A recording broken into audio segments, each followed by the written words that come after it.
Hi friends, ఈ రోజు మన దగ్గరికి ఇంకో వెహికల్ వచ్చింది. అదేంటంటే షాక్ అబ్జార్ కంప్లైంట్ మీద వచ్చింది. ఒకసారి కస్టమర్ అడిగి కంప్లైంట్ ఏందో కనుక్కున్నాం. సార్, ఏ కంప్లైంట్ మీద వచ్చారు సార్ మీరు? నీకు షాక్ అబ్జార్ కంప్లైంట్ మీద వచ్చా. ఓకే అండి, చూసారా? చూసాం. అక్కడ ముందు అక్కడ తీసుకొచ్చాను, కుర్రాడు వచ్చి చూశాడు, చెక్ చేశాడు, ట్రైల్ వేసి చూశాడు. ఈ హార్డ్ అయినవి అవి మార్చుకుంటే బాగుంటుంది అని చెప్పన్నాడు. నేను గత 13 సంవత్సరాలు చేసి మార్చలేదు, ఇప్పుడే ఫస్ట్ టైం మార్చుకుంటున్నాను. ఓకే అండి, ఓకే అండి. ఒరిజినల్ స్పేర్ పార్ట్స్ అండి ఇవి. ఒకసారి చూడండి. Okay okay.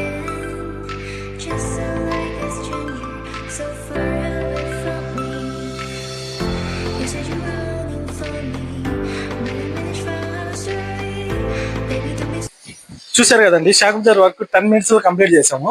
కస్టమర్ కూడా దగ్గర ఉండి వర్క్ చేయించుకుంటున్నారు. ఇలా అందరూ దగ్గర ఉండి వర్క్ చేయించుకుంటే చాలా బాగుంటుంది. బండి వర్క్ అంతా కంప్లీట్ అయిందండి. బండి వర్క్ ఎలా ఉంది? బండి వర్క్ బాగానే ఉంది, కంప్లీట్ బాగానే చేసి. మా ఇన్స్టా ఐడి వచ్చి విఆర్ ఎన్ఫీల్డ్. Please follow.